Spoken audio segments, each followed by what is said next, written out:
అయోధ్య శ్రీరాముడి ఆగమనానికి విశ్వమంతా ఎదురుచూస్తున్న సమయం ఆసన్నమవుతోంది. ఇవాళ అయోధ్యాపురిలో మరో మహత్తర ఘట్టం ఆవిష్కృతం కాబోతోంది. గర్భాలయంలో బాలరాముడు కొలువుదీరనున్నాడు. ఇప్పటికే ఆలయ ప్రాంగణానికి రామ్లల్లా విగ్రహం చేరుకుంది. అయోధ్యలో నేడు బాలరాముడి విగ్రహానికి రామజన్మభూమి వద్ద పూజలు ప్రారంభిస్తారు. యాగాలు హోమాలతో అయోధ్య నగరి అలరాడుతోంది. శ్రీరాముడి ప్రాణ ప్రతిష్ఠ సందర్భంగా స్థానిక రామాలయాలు, నారాయణ ఆలయాల్లో హోమాలు, యాగాలు నిర్వహిస్తున్నారు. అయోధ్యలోని పురాతన ఆలయం నుంచి మా ప్రతినిధి దినకర్ మరిన్ని వివరాలు అందిస్తారు. అయోధ్యలో జై శ్రీరామ నామ జపం అంతా పూర్తి స్థాయిలో మారుమోగుతోంది. ప్రస్తుతం నేను అయోధ్యలో ఉన్నాను. అయోధ్యలో ఏ వీధిలో ఉన్నటువంటి దేవాలయంలో కూడా ఈ నెల 22న జరగబోయే ప్రతిష్టాపన కార్యక్రమం కోసం ముందస్తుగా ప్రత్యేక హోమాలు, పూజలు చేస్తున్నారు. ఇక్కడ ఉన్నటువంటి స్థానికులంతా కూడా స్థానికంగా ఉన్నటువంటి రామాలయాలు కావచ్చు, లక్ష్మీనారాయణ దేవాలయాలు కూడా కావచ్చు. ప్రస్తుతం మన కెమెరామ్యాన్ విశ్వపాల్ చూపిస్తున్నారు. ఇక్కడ ఈ రోజు ఉదయం నుంచి ప్రారంభమైనటువంటి యజ్ఞ యాగాదులు కావచ్చు, ప్రత్యేక హోమాలతో అయోధ్య మొత్తం అంతా కూడా జై శ్రీరామ్ నినాదంతో, జై శ్రీరామ్ జపంతో మారుమవుతున్నటువంటి పరిస్థితి. రైట్, ప్రస్తుతం నేను అయోధ్యలోని ఒక పురాతనమైనటువంటి దేవాలయంలో ఉన్నాను. ఇక్కడ వచ్చే భక్తులంతా కూడా శ్రీరాముడి బాలరాముని యొక్క ప్రతిష్టాపన కోసం ప్రత్యేకంగా హాజరవుతున్న వాళ్ళందరికీ కూడా ఇక్కడ పూర్తి స్థాయిలో పూజలు జరుగుతున్నటువంటి దృశ్యాన్ని మనం చూస్తున్నాం. మన కెమెరామెన్ విశ్వపాల్ మరింత ముందుకు వస్తున్నాడు. మనం వెళ్తున్నాం. ఇక్కడ స్థానికంగా ఉన్నటువంటి పురోహితులు కావచ్చు, ఆ తర్వాత ప్రత్యేక క్రతువును నిర్వహించేటువంటి పౌరోహితులు కావచ్చు, తర్వాత వారంతా కూడా ఇక్కడికి చేరుకొని ఇక్కడ పూజలు చేస్తున్నారు.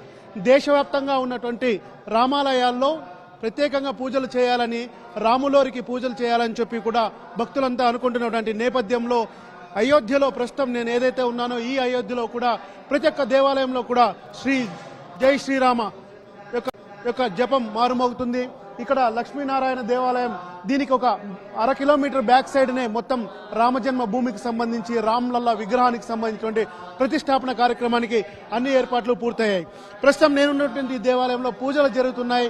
ఈ పూజలన్నీ కూడా ఈ నెల 22వ తారీఖు వరకు జరుగుతాయి. అలాగే ప్రతిరోజు కూడా అన్నదానాన్ని కూడా ఉచితంగా ఇవ్వడానికి ఈ యొక్క పురోహితులు సిద్ధంగా ఉన్నారు. ప్రతి ఒక్క విద్యార్థి కూడా జై శ్రీరామ్ నామజపంతో ఇక్కడికి వచ్చే ప్రతి ఒక్క భక్తునికి కూడా ప్రత్యేక పూజలు చేస్తున్నటువంటి పరిస్థితి. మరొక వైపు అయోధ్యలో ఉన్నటువంటి సరియు నది తీరంలో ప్రత్యేకమైనటువంటి ఏర్పాట్లు జరుగుతున్నాయి. ఈ నెల 21వ తారీఖున కూడా పూర్తి స్థాయిలో కార్యక్రమాలు ఉంటాయని చెప్పి కూడా మనకు అందుతున్నటువంటి సమాచారం. నిన్న రాత్రి రామ్లల్లా బాలరాముడి విగ్రహం ఇక్కడికి చేరుకున్నటువంటి పరిస్థితి.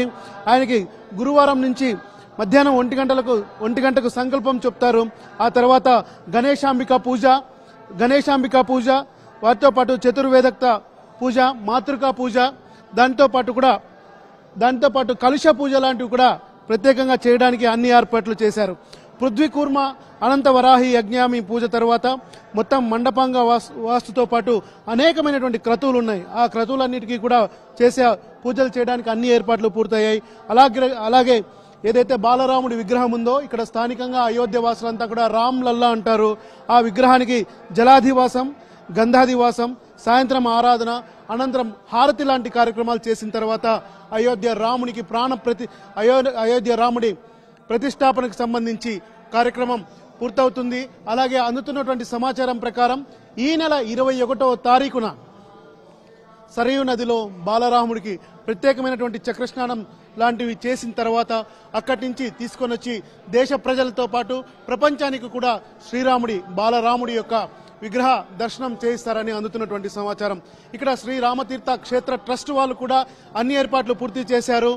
ఈ నెల 22న జరగబోతున్నటువంటి ప్రతిష్టాపనకు దేశవ్యాప్తంగా ఉన్నటువంటి ప్రముఖులంతా 7,000 నుంచి 9,000 మంది వరకు కూడా ఇక్కడికి వస్తుండటంతో భారీ బందోబస్తు ఏర్పాటు చేశారు.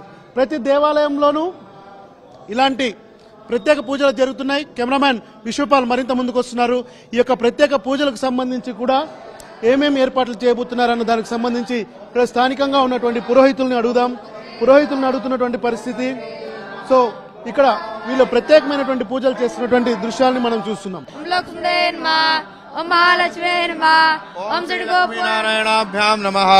ఓం శ్రీ సీతారామచంద్రాభ్యాం నమః. ओम श्री लक्ष्मी नारायण परब्रह्मणे नमः। ओम श्री लक्ष्मी हयग्रीव परब्रह्मणे नमः। ओम श्री सुदर्शन स्वामिने नमः। ओम श्रीमते रामानुजाय नमः। नित्यवाद्यादि गीतादि पुराण पठनादि। जनवरी 22 प्रतिष्ठापन हो रहा है, सो इसके पहले क्या क्या पूजा कर रहे हैं? इसके पहले हमारे असरफी हवन पीठ में भगवान लक्ष्मी नारायण, क्योंकि नारायण ही राम जी के रूप में आते हैं। एतस्मिन्नन्तरे विष्णुः उपयातो महाद्युतिः शंख चक्र गदा पाणिः पीतवासा जगतपतिः। भगवान नारायण राम के रूप में आते हैं और श्री लक्ष्मी जी जानकी जी के रूप में पधारती हैं, अवतार लेती हैं। आप अयोध्या में रहता है, बता वो कैसा एग्जाइटिंग कैसा है? अभी रामलला का विग्रह प्रतिष्ठापन कर रहे हैं। अभी जैसे 9 लाख वर्ष पूर्व भगवान श्री राम अयोध्या में दिव्य राज्याभिषिक्त हुए थे, दिव्य प्राकट्य हुआ था, जो आनंद वातावरण भारत में हुआ था पूरी धरती में हुआ था। रामो रामो राम इति प्रजानाम भुवन कथा। सारी धरती में राम जैसा कोई नहीं। ऐसा जो वातावरण 9 लाख वर्ष पूर्व था वही आज भी अयोध्या में और पूरे देश में वातावरण है। 9 లక్షల సంవత్సరాల క్రితం రాముడి పాలన ఎలా ఉందో ఆ రోజు ఉన్నటువంటి ఆనందం ఇప్పుడు దేశవ్యాప్తంగా అయోధ్య నుంచి ప్రతి పల్లె వరకు ఉందని కూడా ఇక్కడ అయోధ్యలో ఉన్నటువంటి పురోహితులు చెప్తున్నారు. కెమెరామ్యాన్ విశ్వపాల్ రెడ్డితో దినకర్ ఎన్టీవీ అయోధ్య నుంచి.